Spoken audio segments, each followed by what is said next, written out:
Hi there, everybody. Welcome to the channel. I assume most of you are first-time viewers tuning in for the My Hero Academia card game. And I just wanted to get this gameplay footage kind of out there quickly, just to show people how a normal game would look. I think a lot of the difficulties and complexities of the game are overcome by familiarity and compartmentalization. Once you recognize when the abilities are applicable, it won't seem like there's so many abilities in play and it won't seem so overwhelming. Without further ado, let's jump into the gameplay.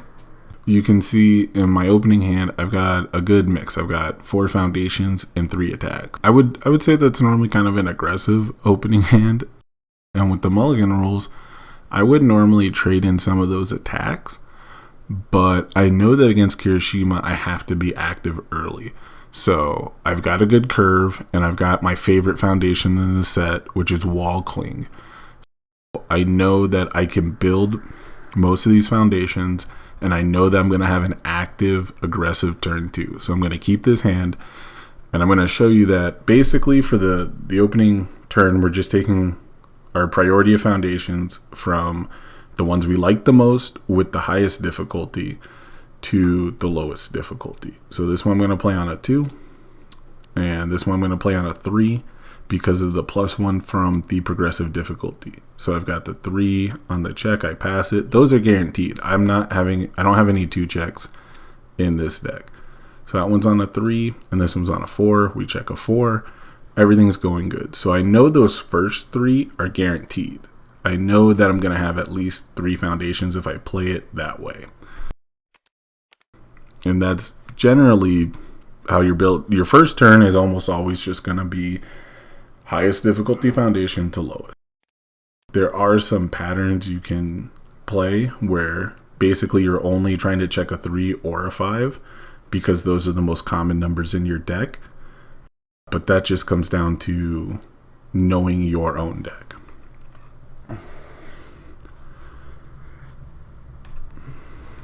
So we're going to start with Tongue Whip. The reason I started with Tongue Whip and not with Crow and Frog Takedown is because once I add that card to my opponent's card pool with that first enhance there, that's going to add effectively 1 speed to all my attacks. So to me, that one is the best to start with. And then he's going to come in with Apathetic and flip my best foundation.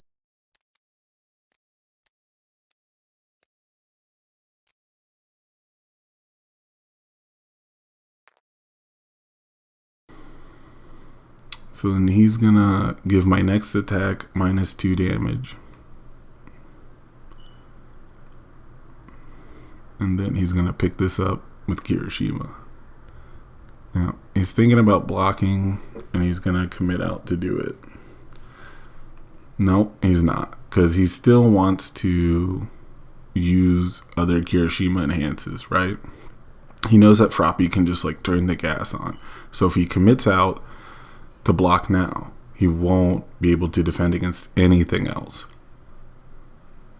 And so Crow and Frog comes in on a 6. I check a 5. We got to commit the 1. Comes in with the -2 damage, but that's fine. We're going to use Crow and Frog to ready our 1 diff, which is then going to be able to flip so we can ready our character. This character is so good. Just the amount of resource management that Froppy has. So you've got a fast attack. It's not too much damage. I'm pretty sure this one's going to hit, and it's not going to count towards our difficulty for the rest of the turn.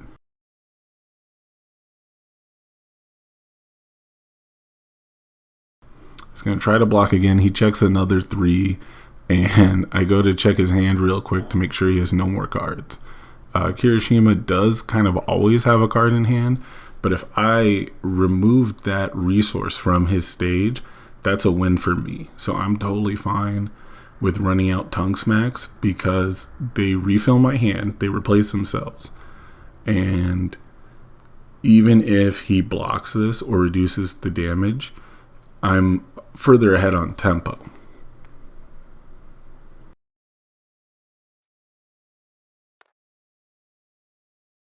And what do? You run out the other tongue smack. And again, this card is one of the freest cards in the set. It's one of the few cards that replaces itself.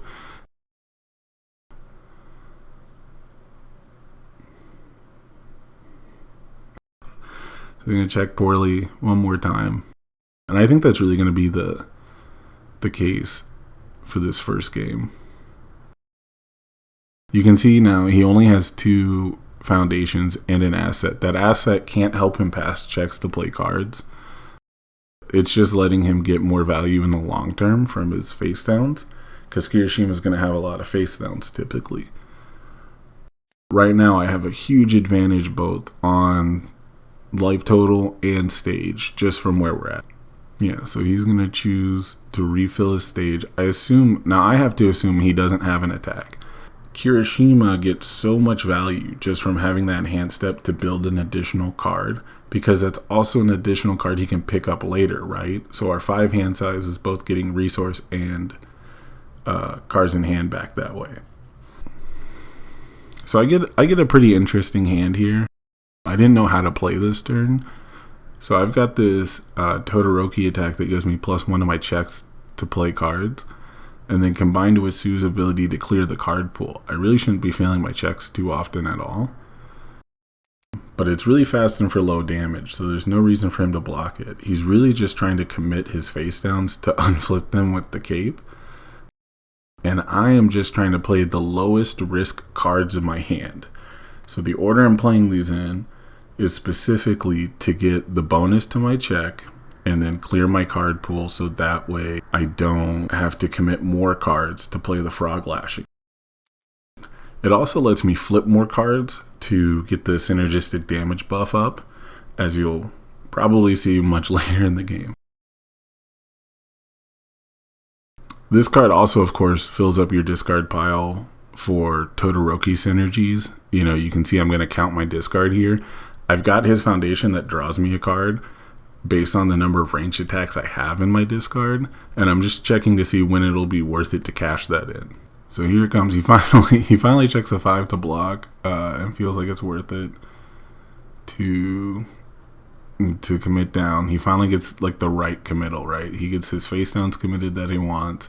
He gets to bring down his foundation with Manly Passionate guy. And so for me, I'm looking at it, and this frog lashing isn't lethal. I can't pump it high enough, so I don't want to waste the attack, and I don't want to cash in my draw foundation because I'm close to hitting the next threshold. So I'm going to save that, and hopefully he can't do 20 damage to me, even though he's got a good sized stage now, and this is really where Kirishima gets dangerous. He comes in with the build turn luckily, but 2 Glamorous is going to let him unflip his 2 best face downs, which could be a problem. Yeah, so this is the turn where I feel like I'm losing any advantage I've had. This is the turn where Kirishima is shining, right? He's held on. He has a bigger stage than me, and he can effectively have as many cards in his hand as me. So I'm going to cash in my draw 3 on my foundation, and I'm going to see that I don't have the attacks to back it up and push through. And I don't see anything on his board that I can trade for. There's nothing on his board that I think that frog lashing will get rid of. That is important. So there's no reason for me to push the advantage. I can't trade any resources. So I need to get more face ups in my stage. And you see I've gone through my deck pretty quickly. I'm going to cycle. That's the main reason I cashed in my Self-Assured earlier, was because once I cycled, all those range attacks are no longer in my discard pile. When you run out of cards in your deck, you shuffle your discard pile into your deck and you remove the top 10 cards, and you no longer have a discard pile.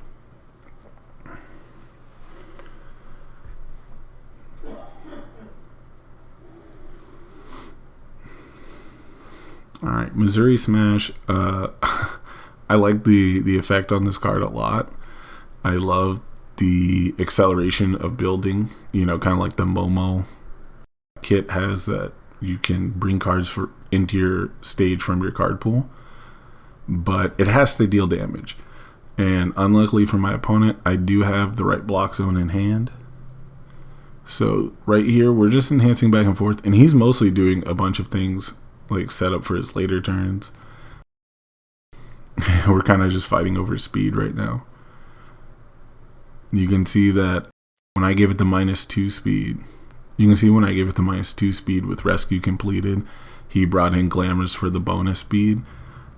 I'm trying to use those up right now. So if I thought I was in danger, using the rescue completed is obviously a minus, right? Like he gets effectively 1 additional speed for me using it, but I don't want him to have it on later turns when I actually feel like I might be threatened. So if I get him to use them now, I can feel safer later.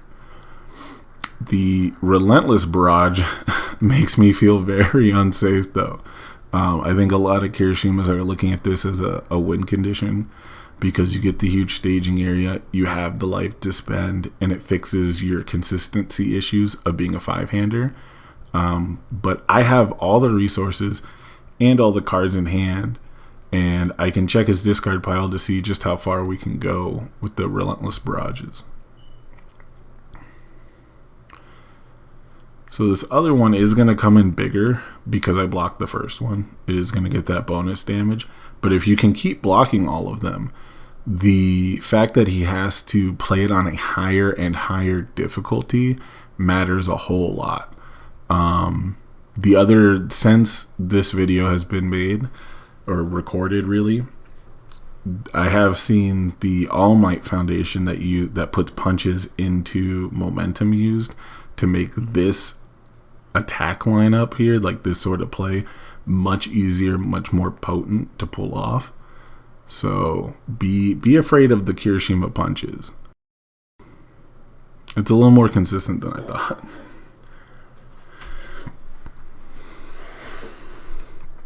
So here we are. We've blocked the first 3, and we're still doing pretty good on our stage. I can still ready my character. I don't think he can really play that many more attacks, right? Like if you look at the average damage, is about 7, maybe 9. I haven't seen anything over 10.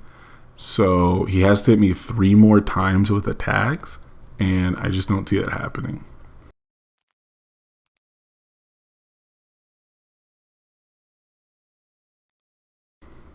So yeah, he's going to come in and he's going to build Apathetic. Really strong in this matchup. Flips my fuel, flips Froppy's foundations.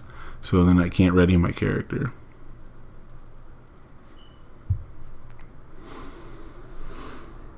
Alright, we're going to ready up. We feel pretty good with Frog Lashing and Plus Ultra. And then we draw, hopefully, the attacks we need to get there. Yeah, so right here when I commit my face-up foundations, not only does he know they're not really doing anything for me on this turn, but that kind of telegraphs that I have a Frog Lashing coming. So he uses Apathetic to flip my rescue completed. He's kind of just going to do everything he can here, but you can see most of his stage is already committed. And 6 speed really is a lot for an attack. So he's going to come in, try to block. He has to block. It's lethal. Tabs completely out, not to lose. Come in with the old tongue lashing. And 6 speed is where you want to be, guys. 6 speed is where, for them to block, they have to commit at least 1 foundation. If it's 6 speed and they're not blocking with a character card, I haven't seen any other +0 blocks in the game. So if you can get to like 5 speed minimum, but mostly 6 speed because there are 6 checks in the set, if you can get to 6 speed, that's the sweet spot. That is where, if all of your attacks are 6 speed, all of your attacks are requiring a resource committal from your opponent. I hope you guys enjoyed the gameplay. I know it's very basic. I really want to get this out here so you guys can sort of see like the back and forth of the game. Check out my other videos. They're memey, they're funny. I do plan to do some comedy content, but for right now, I think helping people understand the game and just the resource allotment is really important. So if you like, subscribe if you want to, And I'm going to have the rest of these games that you see about to play out uploaded soon. Thank you guys. Have a great one.